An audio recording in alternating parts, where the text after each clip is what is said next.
ಆತ್ಮೀಯ ಸ್ನೇಹಿತರೆ, ಮನಸ್ ಅಕಾಡೆಮಿಗೆ ಸ್ವಾಗತ. ಸ್ನೇಹಿತರೆ, FTA STA PSI 2021 ಎಲ್ಲ ಸ್ಪರ್ಧಾತ್ಮಕ ಪರೀಕ್ಷೆಗಳಲ್ಲಿ ಕೇಳಬಹುದಾದಂಥ 2020 ಅಂತಾರಾಷ್ಟ್ರೀಯ ವರದಿಗಳು ಎಂಬುದರ ಬಗ್ಗೆ ಈ ವಿಡಿಯೋವನ್ನ ಮಾಡ್ತಾ ಇದ್ದೀವಿ. ಸ್ನೇಹಿತರೆ, ವಿಡಿಯೋ ಇಷ್ಟ ಆದರೆ ವಿಡಿಯೋವನ್ನ ಲೈಕ್ ಮಾಡಿ, ನಿಮ್ಮ ಸ್ನೇಹಿತರೊಂದಿಗೆ ಶೇರ್ ಮಾಡಿ ಅಂತ ಹೇಳ್ತಾ, ಸ್ನೇಹಿತರೆ, ಎಲ್ಲ ಸ್ಪರ್ಧಾತ್ಮಕ ಪರೀಕ್ಷೆಗಳಲ್ಲಿ global economic prospectus, the world bank report, ಹಾಗೆ ಈಸ್ ಆಫ್ 2.0 ಇಂಡೆಕ್ಸ್ ಇನ್ನು ಮುಂತಾದ ಎಲ್ಲ ವರದಿಗಳನ್ನು ಈ ವಿಡಿಯೋದಲ್ಲಿ ಕೊಡ್ತಕ್ಕಂಥ ಪ್ರಯತ್ನವನ್ನು ನಾವು ಮಾಡ್ತಾ ಇದ್ದೇವೆ. ಮೊದಲನೆಯ ಪ್ರಶ್ನೆ, ಗ್ಲೋಬಲ್ ಎನರ್ಜಿ ರಿವ್ಯೂ 2020 ವರದಿಯನ್ನ ಈ ಕೆಳಗಿನ ಯಾವುದರಿಂದ ಬಿಡುಗಡೆ ಮಾಡಲಾಗಿದೆ ಅಂತ. ಇದಕ್ಕೆ ಸರಿಯಾದಂತ ಉತ್ತರ ಅಂತಾರಾಷ್ಟ್ರೀಯ ಶಕ್ತಿ ಸಂಸ್ಥೆ ಅಂತೇಳಿ, ಇಂಟರ್ನ್ಯಾಷನಲ್ ಎನರ್ಜಿ ಏಜೆನ್ಸಿ ಅಂತೇಳಿ ಇದು ಗ್ಲೋಬಲ್ ಎನರ್ಜಿ ರಿವ್ಯೂ 2020 ವರದಿಯನ್ನ ಬಿಡುಗಡೆ ಮಾಡಿದೆ. ಜಾಗತಿಕ ಇಂಧನ ಬೇಡಿಕೆ ಮತ್ತು ಕಾರ್ಬನ್ ಡೈಆಕ್ಸೈಡ್ ಹೊರಸೂಸುವಿಕೆಯ ಮೇಲೆ ಕೋವಿಡ್-19 ಬಿಕ್ಕಟ್ಟಿನ ಪ್ರಭಾವವನ್ನು ಈ ವರದಿ ಒಳಗೊಂಡಿದೆ. ಇನ್ನು ವರದಿಯ ಮುಖ್ಯಾಂಶಗಳನ್ನು ನೋಡೋದಾದ್ರೆ, ಜಾಗತಿಕ ಇಂಧನ ಬೇಡಿಕೆ 2020ರಲ್ಲಿ 6% ಕುಸಿಯುತ್ತೆ ಅಂತ ಊಹೆ ಮಾಡಲಾಗಿತ್ತು ಮತ್ತು ಇದು 70 ವರ್ಷಗಳಲ್ಲಿ ಶೇಕಡಾವಾರು ಪ್ರಮಾಣದಲ್ಲಿ ತೀವ್ರ ಕುಸಿತ ಆಗಿತ್ತು ಮತ್ತು ಇದರ ಸಂಪೂರ್ಣ ಪರಿಭಾಷೆಯಲ್ಲಿ ಹೇಳೋದಾದ್ರೆ ಅತ್ಯಂತ ದೊಡ್ಡ ಕುಸಿತ ಅಂತ ಹೇಳ್ಬೋದು. ಇನ್ನು ನವೀಕರಿಸಬಹುದಾದಂಥ ವಸ್ತುಗಳನ್ನು ಹೊರತುಪಡಿಸಿ ಎಲ್ಲ ಇಂಧನಗಳು ದಶಕಗಳ ಬೇಡಿಕೆಯಲ್ಲಿ ತಮ್ಮ ಅತಿ ದೊಡ್ಡ ಸಂಕೋಚನವನ್ನು ಅಂದರೆ ಕುಸಿತವನ್ನು ಅನುಭವಿಸಿದ್ವು ಅಂತ. ಇನ್ನು ಯೋಜಿತ 6% ಕುಸಿತ 2008ರ ಆರ್ಥಿಕ ಬಿಕ್ಕಟ್ಟಿನ ಜಾಗತಿಕ ಇಂಧನ ಬೇಡಿಕೆಯ 7 ಪಟ್ಟು ಹೆಚ್ಚು ಅಂತ ಹೇಳಲಾಗತ್ತೆ. ಇನ್ನು ಇದು ಕಳೆದ 5 ವರ್ಷಗಳಲ್ಲಿ ಜಾಗತಿಕ ಇಂಧನ ಬೇಡಿಕೆಯ ಬೆಳವಣಿಗೆಯನ್ನು ಹಿಮ್ಮೆಟ್ಟಿಸುತ್ತೆ ಅಂತ ಹೇಳಲಾಗತ್ತೆ ಈ ವರದಿಯಲ್ಲಿ. ಎರಡನೇ ಪ್ರಶ್ನೆ, ವಿಶ್ವ ಆರ್ಥಿಕತೆಯ ಸ್ಥಿತಿಯ ಕುರಿತು ಅರೆ ವಾರ್ಷಿಕ ಪ್ರಮುಖ ಪ್ರಕಟಣೆಯಾದಂಥ ಗ್ಲೋಬಲ್ ಎಕನಾಮಿಕ್ ಪ್ರಾಸ್ಪೆಕ್ಟ್ ಇದರಿಂದ ಬಿಡುಗಡೆ ಆಗತ್ತೆ ಅಂತ. ಇದಕ್ಕೆ ಸರಿಯಾದಂಥ ಉತ್ತರ ಆಪ್ಷನ್ ಎ, ವಿಶ್ವ ಬ್ಯಾಂಕ್. ಕೋವಿಡ್-19 ಸಾಂಕ್ರಾಮಿಕವು ಆರ್ಥಿಕ ಬೆಳವಣಿಗೆಯ ಮೇಲೆ ತೀವ್ರ ಅಲ್ಪ ಮತ್ತು ದೀರ್ಘಕಾಲೀನ ಪರಿಣಾಮಗಳನ್ನು ಬೀರ್ತಕ್ಕಂಥ ನಿರೀಕ್ಷೆ ಇದೆ ಅಂತೇಳಿ ವಿಶ್ವ ಬ್ಯಾಂಕ್ ಇತ್ತೀಚೆಗೆ ಬಿಡುಗಡೆ ಮಾಡಿದಂಥ ತನ್ನ ಜಾಗತಿಕ ಆರ್ಥಿಕ ಭವಿಷ್ಯ ಜೂನ್ 2020 ವರದಿಯಲ್ಲಿ ತಿಳಿಸಿದೆ. ಇನ್ನು EMDES ಅಂದ್ರೆ emerging market and development economics ಅಂತೇಳಿ ಉದಯೋನ್ಮುಖ ಮಾರುಕಟ್ಟೆ ಮತ್ತು ಅಭಿವೃದ್ಧಿಶೀಲ ಆರ್ಥಿಕತೆ ವಿಶೇಷವಾಗಿ ದುರ್ಬಲ ಆಗಿದೆ ಅಂತ ವರದಿಯಲ್ಲಿ ಹೇಳಲಾಗುತ್ತೆ. ಇನ್ನು ಜಾಗತಿಕ ಆರ್ಥಿಕ ನಿರೀಕ್ಷೆಗಳ ಬಗ್ಗೆ ಹೇಳೋದಾದ್ರೆ, ಇದು ವಿಶ್ವ ಬ್ಯಾಂಕ್ ಸಮೂಹದ ಪ್ರಮುಖ ವರದಿಯಾಗಿದ್ದು ಜಾಗತಿಕ ಆರ್ಥಿಕ ಬೆಳವಣಿಗೆ ಮತ್ತು ಭವಿಷ್ಯವನ್ನ ಇದು ಪರಿಶೀಲಿಸುತ್ತೆ. ಉದಯೋನ್ಮುಖ ಮಾರುಕಟ್ಟೆ ಮತ್ತು ಅಭಿವೃದ್ಧಿ ಹೊಂದುತ್ತಾ ಇರತಕ್ಕಂಥ ಆರ್ಥಿಕತೆಗಳ ಮೇಲೆ ವಿಶೇಷವಾಗಿ ಗಮನ ಹರಿಸುತ್ತೆ. ಇದನ್ನ ವರ್ಷಕ್ಕೆ 2 ಬಾರಿ ಜನವರಿ ಮತ್ತು ಜೂನ್ ನಲ್ಲಿ ಬಿಡುಗಡೆ ಮಾಡಲಾಗತ್ತೆ. ಮೂರನೇ ಪ್ರಶ್ನೆ, ಈ ಕೆಳಗಿನ ಯಾವ ವರದಿಗಳನ್ನು ವಿಶ್ವ ಬ್ಯಾಂಕ್ ಪ್ರಕಟಣೆ ಮಾಡತ್ತೆ ಅಂತ. ಜಾಗತಿಕ ಆರ್ಥಿಕ ನಿರೀಕ್ಷೆ, ಈಸ್ ಆಫ್ ಡೂಯಿಂಗ್ ಬಿಸ್ನೆಸ್, ಜಾಗತಿಕ ಅಪಾಯಗಳ ವರದಿ ಮತ್ತು ವಿಶ್ವ ಅಭಿವೃದ್ಧಿ ವರದಿ, ಮಾನವ ಬಂಡವಾಳ ಸೂಚ್ಯಂಕ ಅಂತ. ಸ್ನೇಹಿತರೆ, ಇಲ್ಲಿ ಜಾಗತಿಕ ಅಪಾಯ ವರದಿ ಇದೊಂದು ಬಿಟ್ಬಿಟ್ರೆ ಉಳಿದಂತ ಎಲ್ಲವೂ ವಿಶ್ವ ಬ್ಯಾಂಕ್ ಪ್ರಕಟಣೆ ಮಾಡುತ್ತೆ. ಹಾಗಾಗಿ ಇಲ್ಲಿ ಸ್ಟೇಟ್ಮೆಂಟ್ 1, 2, 4 ಮತ್ತು 5 ಇವು ಸರಿಯಾಗಿದೆ, ಅಂದ್ರೆ ಬಿ ಸ್ಟೇಟ್ಮೆಂಟ್ ಸರಿಯಾಗಿದೆ. ಇತ್ತೀಚೆಗೆ ವಿಶ್ವ ಬ್ಯಾಂಕ್ 2020ರ ಮಾನವ ಬಂಡವಾಳ ಸೂಚ್ಯಂಕ ವರದಿಯನ್ನು ಬಿಡುಗಡೆ ಮಾಡಿತು. ದೇಶಾದ್ಯಂತ ಮಾನವ ಬಂಡವಾಳದ ಪ್ರಮುಖ ಅಂಶಗಳ ಸೂಚ್ಯಂಕ ಮಾನದಂಡ ಆಗಿದೆ, ಅಂಶಗಳನ್ನು ಸೂಚ್ಯಂಕ ಮಾನದಂಡವಾಗಿ ಒಳಗೊಂಡಿದೆ. ಇನ್ನು ಈ ಮಾನವ ಬಂಡವಾಳ ಸೂಚ್ಯಂಕ 2020ರಲ್ಲಿ ಭಾರತ 116ನೇ ಸ್ಥಾನದಲ್ಲಿ ಇದೆ. ಇನ್ನು ವಿಶ್ವ ಬ್ಯಾಂಕ್ ಪ್ರಕಟಿಸಿದಂಥ ಇತರೆ ವರದಿಗಳನ್ನು ನೋಡೋದಾದ್ರೆ, ಜಾಗತಿಕ ಆರ್ಥಿಕ ನಿರೀಕ್ಷೆ, ಗ್ಲೋಬಲ್ ಎಕನಾಮಿಕ್ ಪ್ರಾಸ್ಪೆಕ್ಟ್ಸ್, ವ್ಯವಹಾರವನ್ನು ಸುಲಭಗೊಳಿಸೋದು, ಈಸ್ ಆಫ್ ಡೂಯಿಂಗ್ ಬಿಸ್ನೆಸ್ ಅಂತೇಳಿ. ಇನ್ನು ವಿಶ್ವ ಅಭಿವೃದ್ಧಿ ವರದಿ, ವರ್ಲ್ಡ್ ಡೆವಲಪ್ಮೆಂಟ್ ರಿಪೋರ್ಟ್ ಅಂತ. ಇನ್ನು ಜಾಗತಿಕ ಅಪಾಯಗಳ ವರದಿಯನ್ನು ವಿಶ್ವ ಆರ್ಥಿಕ ವೇದಿಕೆ, ವರ್ಲ್ಡ್ ಎಕನಾಮಿಕ್ ಫಾರಂ ವಾರ್ಷಿಕವಾಗಿ ಪ್ರಕಟಣೆ ಮಾಡುತ್ತೆ. ಆದ್ದರಿಂದ ಇಲ್ಲಿ ಬಿ ಆಪ್ಷನ್ ಸರಿಯಾಗಿದೆ ಅಂತ. ನಾಲ್ಕನೆಯ ಪ್ರಶ್ನೆ, ಏಷ್ಯಾ ಪೆಸಿಫಿಕ್ ವ್ಯಾಪಾರ ಮತ್ತು ಹೂಡಿಕೆ ವರದಿಯನ್ನು ಈ ಕೆಳಗಿನ ಯಾವ ಸಂಸ್ಥೆ ಪ್ರಕಟಣೆ ಮಾಡುತ್ತೆ ಅಂತ. ಇದಕ್ಕೆ ಸರಿಯಾದಂಥ ಉತ್ತರ ಆಪ್ಷನ್ 1, ಏಷ್ಯಾ ಮತ್ತು ಪೆಸಿಫಿಕ್ಗಾಗಿ ವಿಶ್ವಸಂಸ್ಥೆಯ ಆರ್ಥಿಕ ಮತ್ತು ಸಾಮಾಜಿಕ ಆಯೋಗ ಅಂತ. ಯುನೆಸ್ಕ್ಯಾಪ್ ಅಂತೇಳಿ, ಅಂದ್ರೆ ಇಂಗ್ಲಿಷಲ್ಲಿ ಹೇಳೋದಾದ್ರೆ United Nation Economic and Social Commission for Asia and the Pacific ಅಂತ ಬರುತ್ತೆ.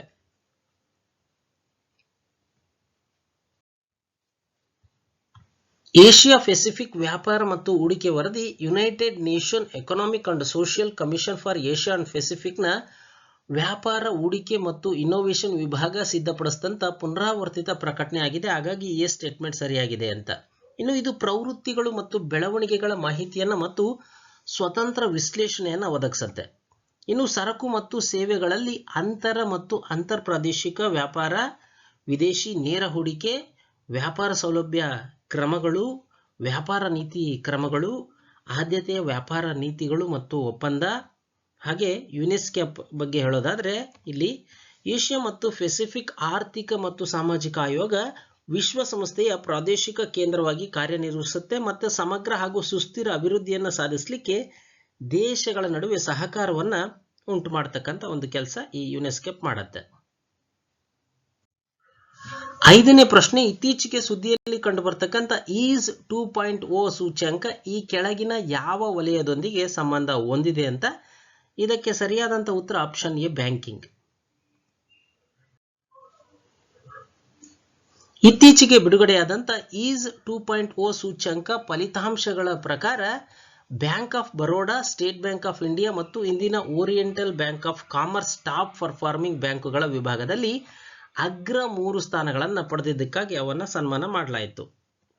ಇನ್ನು bank of Maharashtra, central bank of India ಹಾಗೆ ಇಂದಿನ ಕಾರ್ಪೊರೇಷನ್ ಬ್ಯಾಂಕು ಸಹ ಟಾಪ್ ಇಂಪ್ರೂವರ್ಸ್ ವಿಭಾಗದಲ್ಲಿ ಈಸ್ 2.0 ನೀಡಲಾಯಿತು. ಇನ್ನು ಆಯ್ದ ವಿಷಯಗಳಲ್ಲಿ ಅತ್ಯುತ್ತಮ ಸಾಧನೆಗಾಗಿ Punjab national bank, union bank of India ಮತ್ತು ಕೆನರಾ ಬ್ಯಾಂಕ್ ಸಹ ಗುರುತಿಸಲ್ಪಟ್ಟವು ಇದರಲ್ಲಿ. ಇನ್ನು ಈಸ್ ಸೂಚ್ಯಂಕದ ಬಗ್ಗೆ ಹೇಳೋದಾದ್ರೆ ಸಾರ್ವಜನಿಕ ವಲಯದ ಬ್ಯಾಂಕುಗಳ ಸಾಮಾನ್ಯ ಸುಧಾರಣಾ ಕಾರ್ಯಸೂಚಿಯು ಶುದ್ಧ ಮತ್ತು ಸ್ಮಾರ್ಟ್ ಬ್ಯಾಂಕಿಂಗ್ ಅನ್ನ ಸಾಂಸ್ಥೀಕರಣಗೊಳಿಸತಕ್ಕಂಥ ಗುರಿಯನ್ನು ಹೊಂದಿರತಕ್ಕಂಥ ಒಂದು ಸೂಚ್ಯಂಕ ಇದಾಗಿದೆ. ಇನ್ನು ಇದನ್ನ 2018ರಲ್ಲಿ ಪ್ರಾರಂಭ ಮಾಡಲಾಯಿತು ಮತ್ತು ಕಾರ್ಯಕ್ರಮದ ನಂತರದ ಆವೃತ್ತಿಯಾದಂಥ ಈಸ್ 2.0 ಅನ್ನ ಈಸ್ 1.0 ರಲ್ಲಿ ಹಾಕಿದ ಅಡಿಪಾಯದ ಆಧಾರದ ಮೇಲೆ ನಿರ್ಮಾಣ ಮಾಡಲಾಯಿತು ಮತ್ತು ಸುಧಾರಣೆಯ ಪ್ರಗತಿಯನ್ನು ಇದರಲ್ಲಿ ಹೆಚ್ಚು ಮಾಡಲಾಯಿತು, ಅಂದ್ರೆ ಅಪ್ಡೇಟ್ ಮಾಡಲಾಯಿತು ಅಂತ. 6ನೇ ಪ್ರಶ್ನೆ, ಇತ್ತೀಚೆಗೆ ಸುದ್ದಿಯಲ್ಲಿ ಕಂಡು ಬರ್ತಕ್ಕಂಥ little book of green nudges ಅನ್ನ ಯಾವುದು ಬಿಡುಗಡೆ ಮಾಡಿದೆ ಅಂತ. ಇದಕ್ಕೆ ಸರಿಯಾದಂತ ಉತ್ತರ option 3, United Nation Environment Programme ಅಂತೇಳಿ, UN ಪರಿಸರ ಕಾರ್ಯಕ್ರಮ ಅಂತ. UN ಎನ್ವಿರಾನ್ಮೆಂಟ್ ಪ್ರೋಗ್ರಾಮ್ ಹೊಸ ಪ್ರಕಟಣೆಯನ್ನ ಬಿಡುಗಡೆ ಮಾಡಿದೆ. ಅದು ಯಾವುದು ಅಂತಂದ್ರೆ the little book of green nudges ಅಂತೇಳಿ. ಪರಿಸರ ಸ್ನೇಹಿ ಅಭ್ಯಾಸ ಮತ್ತು ಹಸಿರು ಜೀವನ ಶೈಲಿಯನ್ನ ಅಳವಡಿಸಿಕೊಳ್ಳಿಕ್ಕೆ ಜಗತ್ತಿನ 200 ಮಿಲಿಯನ್ ವಿದ್ಯಾರ್ಥಿಗಳಿಗೆ ಸ್ಫೂರ್ತಿಯನ್ನು ನೀಡತಕ್ಕಂಥ ಗುರಿ ಇದು ಹೊಂದಿದೆ. ಇನ್ನು ಇದು ಮಾನವ ಕ್ರಿಯೆ ಮತ್ತು ಅವುಗಳನ್ನು ಹೇಗೆ ಬದಲಾಯಿಸುವುದು ಎಂಬುದರ ಆಧಾರದ ಮೇಲೆ ಕೇಂದ್ರೀಕರಣ ಇರತಕ್ಕಂಥದ್ದಾಗಿದೆ. 7ನೇ ಪ್ರಶ್ನೆ, ಗ್ಲೋಬಲ್ ಇನ್ನೋವೇಷನ್ ಇಂಡೆಕ್ಸ್ 2020 ಇತ್ತೀಚೆಗೆ ಈ ಕೆಳಗಿನವುಗಳಿಂದ ಬಿಡುಗಡೆ ಆಯಿತು ಅಂತ. ಇದಕ್ಕೆ ಸರಿಯಾದಂತ ಉತ್ತರ ಆಪ್ಷನ್ 3, ವಿಶ್ವ ಬೌದ್ಧಿಕ ಆಸ್ತಿ ಸಂಸ್ಥೆ ಅಂತ, ವರ್ಲ್ಡ್ ಇಂಟೆಲೆಕ್ಚುಯಲ್ ಪ್ರಾಪರ್ಟಿ ಆರ್ಗನೈಸೇಷನ್ ಅಂತ. ವರ್ಲ್ಡ್ ಇಂಟೆಲೆಕ್ಚುಯಲ್ ಪ್ರಾಪರ್ಟಿ ಆರ್ಗನೈಸೇಷನ್ ವಿಶ್ವ ಬೌದ್ಧಿಕ ಆಸ್ತಿ ಸಂಸ್ಥೆಯ ಜಾಗತಿಕ ಇನ್ನೋವೇಷನ್ ಇಂಡೆಕ್ಸ್ 2020 ಶ್ರೇಯಾಂಕದಲ್ಲಿ ಭಾರತ 4 ಸ್ಥಾನಗಳ ಏರಿಕೆಯೊಂದಿಗೆ 48ನೇ ಸ್ಥಾನಕ್ಕೆ ಬಂದಿದೆ. ಇನ್ನು ಭಾರತ 2019ರಲ್ಲಿ 52ನೇ ಸ್ಥಾನದಲ್ಲಿತ್ತು ಮತ್ತು ಇನ್ನು 2015ರಲ್ಲಿ 81ನೇ ಸ್ಥಾನದಲ್ಲಿ ಇದು ಇತ್ತು. ಇನ್ನು ಜಾಗತಿಕ ಇನ್ನೋವೇಷನ್ ಇಂಡೆಕ್ಸ್ ಅಂದ್ರೆ ಗ್ಲೋಬಲ್ ಇನ್ನೋವೇಷನ್ ಇಂಡೆಕ್ಸ್ ಬಗ್ಗೆ ಮಾಹಿತಿ ಹೇಳೋದಾದ್ರೆ ವಿಶ್ವ ಬೌದ್ಧಿಕ ಆಸ್ತಿ ಸಂಸ್ಥೆ GII ಅಂದ್ರೆ ಗ್ಲೋಬಲ್ ಇನ್ನೋವೇಷನ್ ಇಂಡೆಕ್ಸ್ ಸುಮಾರು 80 ಸೂಚಕಗಳನ್ನು ಒಳಗೊಂಡಂತೆ ನಾವೀನ್ಯತೆ, ಒಳಹರಿವು ಮತ್ತು ಉತ್ಪನ್ನಗಳಿಗೆ ವರ್ಗೀಕರಿಸಿದ ಅವುಗಳ ನಾವೀನ್ಯತೆ ಸಾಮರ್ಥ್ಯಗಳಿಗೆ ಅನುಗುಣವಾಗಿ ಜಾಗತಿಕ ಆರ್ಥಿಕತೆಯನ್ನು ಇದು ಶ್ರೇಣೀಕರಣ ಮಾಡಿದೆ. 8ನೇ ಪ್ರಶ್ನೆ, ಅಂತಾರಾಷ್ಟ್ರೀಯ ಹಣಕಾಸು ನಿಧಿಯಿಂದ ಈ ಕೆಳಗಿನ ಯಾವ ವರದಿಗಳು ಬಿಡುಗಡೆ ಆಗ್ತವೆ ಅಂತ. ಇಂಟರ್ನ್ಯಾಷನಲ್ ಮಾನಿಟರಿ ಫಂಡ್ ನಿಂದ ಈ ಕೆಳಗಿನ ಯಾವ ವರದಿ ಬಿಡುಗಡೆ ಆಗ್ತವೆ ಅಂತ. ಸ್ನೇಹಿತರೆ, ಇಲ್ಲಿ 1 ಮತ್ತು 2 ಮಾತ್ರ ಇಂಟರ್ನ್ಯಾಷನಲ್ ಮಾನಿಟರಿ ಫಂಡ್ ನಿಂದ ಬಿಡುಗಡೆ ಆಗ್ತವೆ. ಹಾಗಾಗಿ ಇಲ್ಲಿ 1 ಮತ್ತು 2 ಮಾತ್ರ ಸರಿಯನ್ನು ತಗೋಬಹುದು ನಾವು. ವಿಶ್ವ ಅಭಿವೃದ್ಧಿ ವರದಿ ಮತ್ತು ಈಸ್ ಆಫ್ ಡೂಯಿಂಗ್ ಬಿಸಿನೆಸ್ ವರದಿಯನ್ನ ವಿಶ್ವ ಬ್ಯಾಂಕ್ ಬಿಡುಗಡೆ ಮಾಡಿದ್ರೆ ಜಾಗತಿಕ ಅಪಾಯಗಳ ವರದಿಯನ್ನ ವರ್ಲ್ಡ್ ಎಕನಾಮಿಕ್ ಫೋರಂ ಅಂದ್ರೆ ವಿಶ್ವ ಆರ್ಥಿಕ ವೇದಿಕೆ ಬಿಡುಗಡೆ ಮಾಡುತ್ತೆ.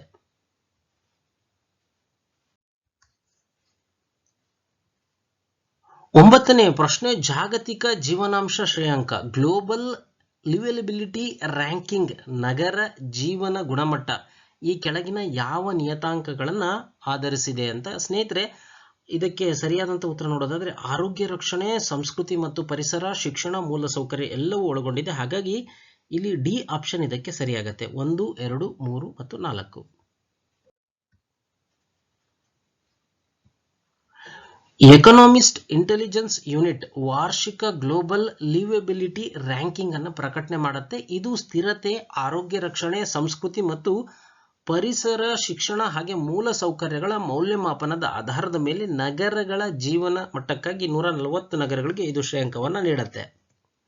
ಇನ್ನು ದಿ ಎಕನಾಮಿಸ್ಟ್ ಇಂಟೆಲಿಜೆನ್ಸ್ ಯೂನಿಟ್ ಸತತ 2ನೇ ವರ್ಷ ಸಮೀಕ್ಷೆ ನಡೆಸಿದಂಥ 140 ನಗರಗಳಲ್ಲಿ ಆಸ್ಟ್ರೇಲಿಯಾದ ರಾಜಧಾನಿಯಾದಂಥ ವಿಯೆನ್ನಾ ಅತ್ಯಂತ ವಾಸಯೋಗ್ಯ ನಗರ ಆಗಿ 2ನೇ ಸಲವೂ ಸಹ ಸ್ಥಾನವನ್ನು ಪಡ್ಕೊಂಡಿದೆ. 10ನೇ ಪ್ರಶ್ನೆ, ಆಂತರಿಕ ಸ್ಥಳಾಂತರದ ಜಾಗತಿಕ ವರದಿ grid global report on international displacement 2020 ಇತ್ತೀಚೆಗೆ ಈ ಕೆಳಗಿನ ಯಾವುದರಿಂದ ಪ್ರಕಟಣೆ ಮಾಡಲಾಗಿದೆ ಅಂತ. ಇದಕ್ಕೆ ಸರಿಯಾದಂಥ ಉತ್ತರ ಆಪ್ಷನ್ 3, ಆಂತರಿಕ ಸ್ಥಳಾಂತರ ಮಾನಿಟರಿಂಗ್ ಕೇಂದ್ರ ಅಂತ. ಆಂತರಿಕ ಸ್ಥಳಾಂತರ ಮಾನಿಟರಿಂಗ್ ಸೆಂಟರ್ನ ಇತ್ತೀಚಿನ ವರದಿಯ ಪ್ರಕಾರ ಆಂತರಿಕ ಸ್ಥಳಾಂತರದ ಜಾಗತಿಕ ವರದಿ ಎಂಬ ಶೀರ್ಷಿಕೆಯ ಪ್ರಕಾರ 2019ರಲ್ಲಿ ಭಾರತದಲ್ಲಿ ಸುಮಾರು 5 ಮಿಲಿಯನ್ ಜನರು ಸ್ಥಳಾಂತರಗೊಂಡಿದ್ದಾರೆ ಅಂತ ಹೇಳಲಾಗ್ತಾ ಇದೆ. ಇನ್ನು ಈ ಕೇಂದ್ರ ನಾರ್ವೇಯನ್ ನಿರಾಶ್ರಿತರ ಮಂಡಳಿಯ ಒಂದು ಭಾಗ ಆಗಿದೆ. ಇನ್ನು ಜಾಗತಿಕವಾಗಿ 2019ರಲ್ಲಿ ಸುಮಾರು 145 ದೇಶಗಳಲ್ಲಿ ಘರ್ಷಣೆ ಹಾಗೆ ವಿಪತ್ತುಗಳಿಂದ ಸುಮಾರು 33.4 ಮಿಲಿಯನ್ ಜನರು ಹೊಸ ಆಂತರಿಕ ಸ್ಥಳಾಂತರವನ್ನು ಎದುರಿಸಿದ್ದಾರೆ ಅಂತ ಹೇಳಲಾಗ್ತಾ ಇದೆ. ಇನ್ನು ಅಪಾಯದ ತೀವ್ರತೆ, ಹೆಚ್ಚಿನ ಜನಸಂಖ್ಯೆ ಮತ್ತು ಸಾಮಾಜಿಕ ಹಾಗೆ ಆರ್ಥಿಕ ದುರ್ಬಲತೆಯಿಂದಾಗಿ ಭಾರತದಲ್ಲಿ ಸ್ಥಳಾಂತರಗೊಳ್ಳಿಕ್ಕೆ ಪ್ರೇರೇಪಣೆ ಆಗಿದೆ ಅಂತ ಈ ವರದಿಯಲ್ಲಿ ಹೇಳಲಾಗುತ್ತೆ. 11ನೇ ಪ್ರಶ್ನೆ, ಜಾಗತಿಕ ಪೋಷಣಾ ವರದಿಗೆ ಸಂಬಂಧಿಸಿದಂತೆ ಈ ಕೆಳಗಿನ ಹೇಳಿಕೆಗಳನ್ನು ಪರಿಗಣಿಸಿ. 1ನೇ ಸ್ಟೇಟ್ಮೆಂಟ್, ಇದು global alliance for improved nutrition ಬಿಡುಗಡೆ ಮಾಡಿದಂಥ ವಾರ್ಷಿಕ ವರದಿಯಾಗಿದೆ. 2ನೇ ಸ್ಟೇಟ್ಮೆಂಟ್, 2013ರಲ್ಲಿ ನಡೆದಂಥ ಮೊದಲ ನ್ಯೂಟ್ರಿಷನ್ ಫಾರ್ ಗ್ರೌತ್ ಇನಿಷಿಯೇಟಿವ್ ಶೃಂಗಸಭೆಯ ನಂತರ ಈ ವರದಿಯನ್ನು ರೂಪಿಸಲಾಗಿದೆ ಅಂತ. ಈ ಹೇಳಿಕೆಗಳಲ್ಲಿ ಯಾವುದು ಸರಿ ಅಂತ. ಸ್ನೇಹಿತರೆ, ಇದಕ್ಕೆ 2ನೇ ಸ್ಟೇಟ್ಮೆಂಟ್ ಮಾತ್ರ ಸರಿಯಾಗಿದೆ. 2ನೇ ಸ್ಟೇಟ್ಮೆಂಟ್ ಮಾತ್ರ ಸರಿ, 1ನೇದಲ್ಲ. ಅದಕ್ಕೆ ವಿವರಣೆಯನ್ನು ನೋಡೋಣ.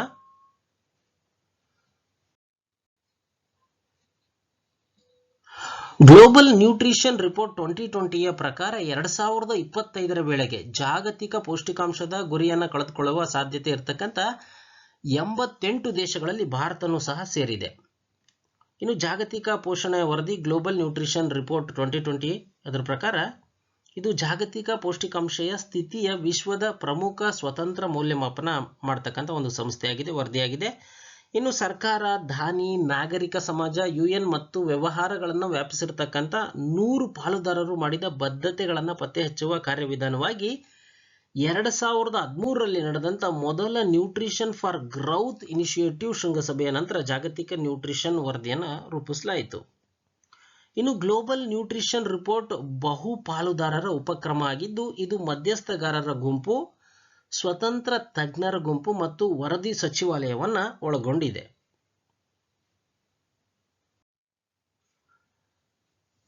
ಹನ್ನೆರಡನೇ ಪ್ರಶ್ನೆ, ಜಾಗತಿಕ ಅರಣ್ಯ ಸಂಪನ್ಮೂಲ ಮೌಲ್ಯಮಾಪನ 2020 ಇತ್ತೀಚೆಗೆ ಈ ಕೆಳಗಿನ ಯಾವುದರಿಂದ ಬಿಡುಗಡೆ ಆಯಿತು ಅಂತ. ಇದಕ್ಕೆ ಸರಿಯಾದಂಥ ಉತ್ತರ ಆಪ್ಷನ್ 4, ಆಹಾರ ಮತ್ತು ಕೃಷಿ ಸಂಸ್ಥೆ.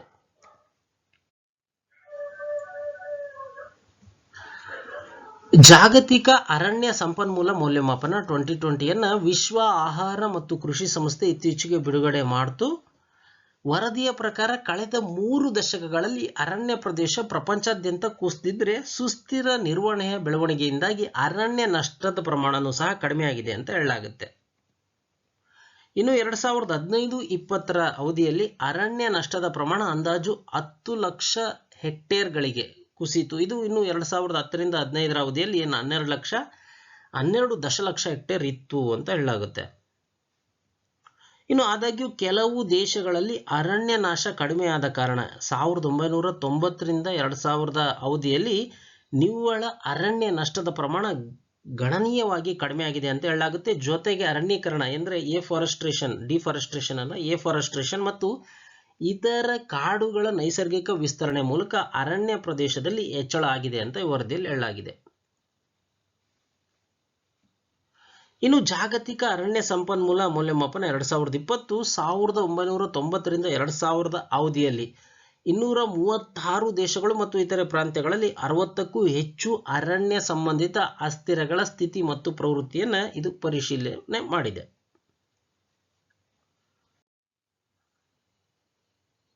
ಹದಿಮೂರನೇ ಪ್ರಶ್ನೆ, state of India environment in figures 2020 ವರದಿಯನ್ನು ಇತ್ತೀಚೆಗೆ ಪ್ರಕಟಿಸಿದ್ದು ಯಾವುದು ಅಂತ. ಇದಕ್ಕೆ ಸರಿಯಾದಂತ ಉತ್ತರ ಆಪ್ಷನ್ 3, ವಿಜ್ಞಾನ ಮತ್ತು ಪರಿಸರ ಕೇಂದ್ರ ಅಂತ.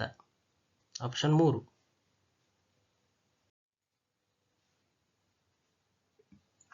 ಫಿಗರ್ಸ್ 2020ಯ ವರದಿಯಲ್ಲಿ centre for science and environment ಮತ್ತು ಡೌನ್ ಟು ಅರ್ತ್ ಎನ್ವಿರಾನ್ಮೆಂಟ್ ಮ್ಯಾಗಝಿನ್ನ ವಾರ್ಷಿಕ ಪ್ರಕಟಣೆ ಇದು ಆಗಿದೆ.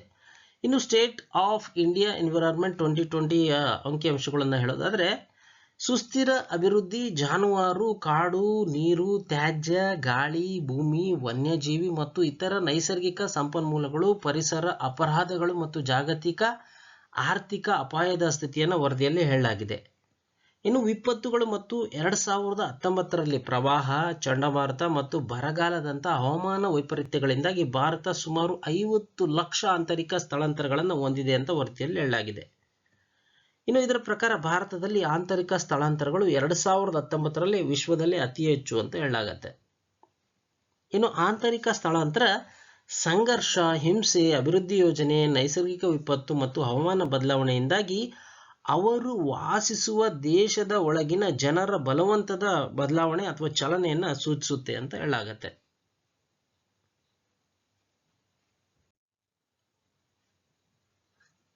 ಹದಿನಾಲ್ಕನೇ ಪ್ರಶ್ನೆ, ಆಹಾರ ಮತ್ತು ಸುರಕ್ಷತಾ ಸೂಚ್ಯಂಕ 2019-20ಕ್ಕೆ ಸಂಬಂಧಿಸಿದಂತೆ ಈ ಕೆಳಗಿನ ಹೇಳಿಕೆಗಳನ್ನು ಪರಿಗಣಿಸಿ. ಒಂದನೇ ಸ್ಟೇಟ್ಮೆಂಟ್, ಇದನ್ನ food safety and standard authority of India ಬಿಡುಗಡೆ ಮಾಡುತ್ತೆ. ಇದನ್ನ ವಿಶ್ವ ಆಹಾರ ಸುರಕ್ಷತಾ ದಿನದಂದು ಬಿಡುಗಡೆ ಮಾಡಲಾಯಿತು. ಆಹಾರ ಸುರಕ್ಷತೆ ಎಲ್ಲರ ವ್ಯವಹಾರವಾಗಿದೆ ಅನ್ನೋದು ವಿಶ್ವ ಆಹಾರ ಸುರಕ್ಷತಾ ದಿನದ ಥೀಮ್, ವಿಷಯ ಆಗಿದೆ ಅಂತ.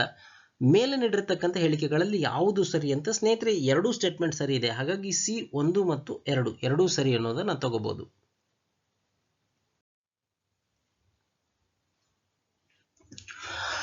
ಭಾರತದ ಆಹಾರ ಸುರಕ್ಷತೆ ಮತ್ತು ಗುಣಮಟ್ಟ ಪ್ರಾಧಿಕಾರ 2019-20ನೇ ಸಾಲಿನ ಆಹಾರ ಸುರಕ್ಷತಾ ಸೂಚಿಯನ್ನು ಇತ್ತೀಚೆಗೆ ಬಿಡುಗಡೆ ಮಾಡಿತು. ಇನ್ನು ಗುಜರಾತ್, ತಮಿಳುನಾಡು, ಮಹಾರಾಷ್ಟ್ರ ರಾಜ್ಯಗಳು ಇದರಲ್ಲಿ ಮೊದಲ ಸ್ಥಾನದಲ್ಲಿ ಇರ್ತಕ್ಕಂಥವು, ಅಂದ್ರೆ ಉತ್ತಮ ಸಾಧನೆಯನ್ನ ಮಾಡಿರ್ತಕ್ಕಂಥ ರಾಜ್ಯ. ಆಹಾರ ಸುರಕ್ಷತೆ ಮತ್ತು ಗುಣಮಟ್ಟ ಪ್ರಾಧಿಕಾರದ ಪ್ರಕಾರ ಉತ್ತಮ ಸಾಧನೆಯನ್ನ ಮಾಡಿರೋ ರಾಜ್ಯಗಳಾದ್ರೆ, ಇನ್ನು ಸಣ್ಣ ರಾಜ್ಯಗಳಲ್ಲಿ ಗೋವಾ ಮೊದಲನೇ ಸ್ಥಾನದಲ್ಲಿದೆ. ಇನ್ನು ಕೇಂದ್ರಾಡಳಿತ ಪ್ರದೇಶಗಳಲ್ಲಿ ಚಂಡೀಗಢ, ದೆಹಲಿ, ಅಂಡಮಾನ್ ನಿಕೋಬಾರ್ ದ್ವೀಪಗಳು ಶ್ರೇಯಾಂಕದಲ್ಲಿ ಅಗ್ರ ಸ್ಥಾನದಲ್ಲಿ ಇದ್ದಾವೆ. ಇನ್ನು ಆಹಾರ ಸುರಕ್ಷತಾ ಸೂಚ್ಯಂಕವನ್ನ ವಿಶ್ವ ಆಹಾರ ಸುರಕ್ಷತಾ ದಿನದಂದು ಬಿಡುಗಡೆ ಮಾಡಲಾಗುತ್ತೆ. ಇದರ ಥೀಮ್ ಅಂತಂದ್ರೆ ಆಹಾರ ಸುರಕ್ಷತೆ ಪ್ರತಿಯೊಬ್ಬರ ವ್ಯವಹಾರ ಎಂಬ ವಿಷಯದ ಅಡಿಯಲ್ಲಿ ಇದನ್ನು ಬಿಡುಗಡೆ ಮಾಡಲಾಯಿತು. 15ನೇ ಪ್ರಶ್ನೆ, ಉನ್ನತ ಶಿಕ್ಷಣ ಸಂಸ್ಥೆಗಳಿಗೆ ಭಾರತ ಶ್ರೇಯಾಂಕ 2020ಯನ್ನು ಇತ್ತೀಚೆಗೆ ಯಾವುದರಿಂದ ಪ್ರಾರಂಭ ಮಾಡಲಾಯಿತು ಅಂತ. ಇದಕ್ಕೆ ಸರಿಯಾದಂತ ಉತ್ತರ ಎಜುಕೇಶನ್ ಮಿನಿಸ್ಟ್ರಿ, ಬಿ MHRD, ಮಾನವ ಸಂಪನ್ಮೂಲ ಅಭಿವೃದ್ಧಿ ಸಚಿವಾಲಯ. ಇದನ್ನ ಎಜುಕೇಶನ್ ಮಿನಿಸ್ಟ್ರಿ ಅಂತ ಕರೀತಾರೆ.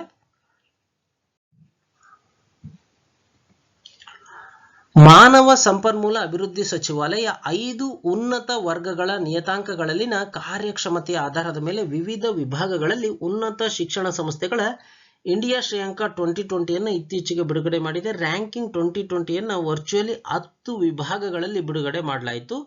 ಇದು ಭಾರತದ ಉನ್ನತ ಶಿಕ್ಷಣ ಸಂಸ್ಥೆಗಳ ಸತತ 5ನೇ ಆವೃತ್ತಿ ಆಗಿದೆ. 2020ರಲ್ಲಿ 9 ಶ್ರೇಯಾಂಕಗಳಿಗೆ ಹೆಚ್ಚುವರಿಯಾಗಿ, ಅಂದ್ರೆ ಒಂದು ಡೊಮೇನ್ ಡೆಂಟಲ್ ಅನ್ನ ಮೊದಲು ಬಾರಿಗೆ ಇದರಲ್ಲಿ ಸೇರಿಸಲಾಯಿತು.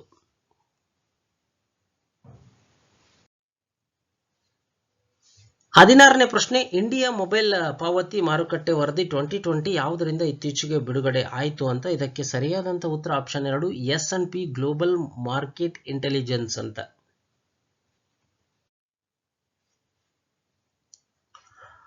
ಮೊಬೈಲ್ ಪಾವತಿ ಮತ್ತು ಕಾರ್ಡ್ ವಹಿವಾಟು 2019ರಲ್ಲಿ ಮೊದಲ ಬಾರಿಗೆ ATM ನಿಂದ ಏನು ಹಣ ಪಡಿತೀವಿ ಅದಕ್ಕಿಂತ ಹೆಚ್ಚಾಗಿದೆ ಅಂತ ಹೇಳಲಾಗುತ್ತೆ. ಅಂದ್ರೆ ಕಾರ್ಡ್ ಅಲ್ಲಿ ಮತ್ತೆ ಆನ್ಲೈನ್ ಟ್ರಾನ್ಸಾಕ್ಷನ್ ಹೋಲಿಸಿದ್ರೆ ATM ದೇ ಕಡಿಮೆ 2019ರಲ್ಲಿ ಅಂತ ಹೇಳಲಾಗುತ್ತೆ. ಇದು S&P global market intelligence 2020 India mobile payment ಮಾರುಕಟ್ಟೆ ವರದಿ ಪ್ರಕಾರ ಹೇಳಲಾಗುತ್ತೆ. ಇನ್ನು ಡಿಜಿಟಲ್ ಪಾವತಿಗಳತ್ತ ದೇಶ ಮುಂದಾಗಿದೆ ಅಂತ ಇದು ಸೂಚಿಸುತ್ತೆ ಅಂತ ಹೇಳಲಾಗಿದೆ.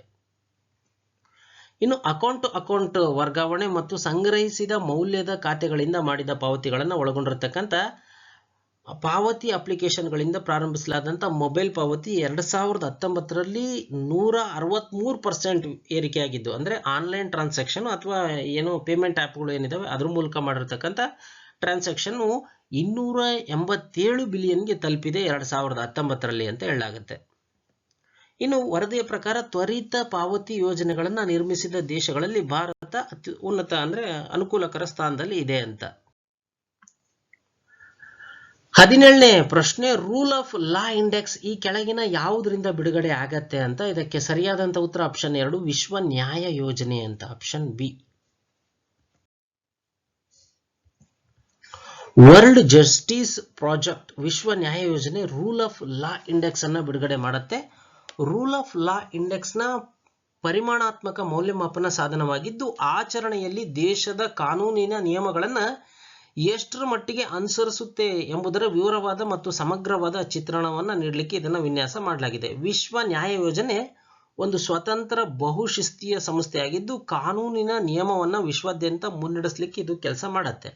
ಇನ್ನು ಇದು ಕಾನೂನಿನ ಆಡಳಿತವನ್ನು ಮುನ್ನಡೆಸಲಿಕ್ಕೆ ಜಗತ್ತಿನಾದ್ಯಂತ ಮತ್ತು ವೈವಿಧ್ಯಮಯ ಆಸಕ್ತಿಗಳು ಮತ್ತು ವಿಭಾಗಗಳಿಂದ ವಕೀಲರನ್ನ ತೊಡಗಿಸಿಕೊಳ್ಳುತ್ತೆ. ಇನ್ನು ಸೂಚ್ಯಂಕ 8 ಅಂಶಗಳ ಆದ್ಯಂತ ದೇಶಗಳ ಕಾನೂನಿನ ಕಾರ್ಯಕ್ಷಮತೆಯನ್ನು ಅಳೆಯುತ್ತೆ. ಅದು ಯಾವ್ಯಾವು ಅಂತಂದ್ರೆ ಸರ್ಕಾರಿ ಅಧಿಕಾರಿಗಳ ಮೇಲಿನ ನಿರ್ಬಂಧ, ಇನ್ನು ಭ್ರಷ್ಟಾಚಾರದ ಅನುಪಸ್ಥಿತಿ, ಮುಕ್ತ ಸರ್ಕಾರ, ಮೂಲಭೂತ ಹಕ್ಕು, ಆದೇಶ ಮತ್ತು ಭದ್ರತೆ, ನಿಯಂತ್ರಕ ಜಾರಿ, ನಾಗರಿಕ ನ್ಯಾಯ ಮತ್ತು ಕೊನೆಯ 8ನೇದು ಕ್ರಿಮಿನಲ್ ನ್ಯಾಯ ಅನ್ನೋವಾಗಿದ್ದಾವೆ. 8 ಸೂಚ್ಯಂಕಗಳಾಗಿದ್ದಾವೆ. 18ನೇ ಪ್ರಶ್ನೆ, ವಿಶ್ವ ಅಪಾಯ ಸೂಚ್ಯಂಕ 2020ಕ್ಕೆ ಸಂಬಂಧಿಸಿದಂತೆ ಈ ಕೆಳಗಿನ ಹೇಳಿಕೆಗಳನ್ನು ಪರಿಗಣಿಸಿ. ಒಂದೇ ಸ್ಟೇಟ್ಮೆಂಟ್, ಇದು ದೇಶದ ಬಾಹ್ಯ ಸಾಲದ ದುರ್ಬಲತೆಯನ್ನ ನಿರ್ಣಯ ಮಾಡುತ್ತೆ ಅಂತ. ಇನ್ನು ಇದನ್ನ ವಿಶ್ವ ಆರ್ಥಿಕ ವೇದಿಕೆ ಬಿಡುಗಡೆ ಮಾಡುತ್ತೆ ಅಂತ, ವರ್ಲ್ಡ್ ಎಕನಾಮಿಕ್ ಫಾರಂ ಬಿಡುಗಡೆ ಮಾಡುತ್ತೆ ಅಂತ. ಮೇಲೆ ನೀಡಿರ್ತಕ್ಕಂಥ ಹೇಳಿಕೆಗಳಲ್ಲಿ ಯಾವುದು ಸರಿ ಅಂತ. ಸ್ನೇಹಿತರೆ, ಇದರಲ್ಲಿ 2 ಸ್ಟೇಟ್ಮೆಂಟ್ ತಪ್ಪಾಗಿದ್ದಾವೆ, ಅಂದ್ರೆ ಡಿ 1 ಮತ್ತು 2 ಅಲ್ಲ ಅಂತ. ಇದಕ್ಕೆ ವಿವರಣೆಯನ್ನ ನೋಡೋಣ.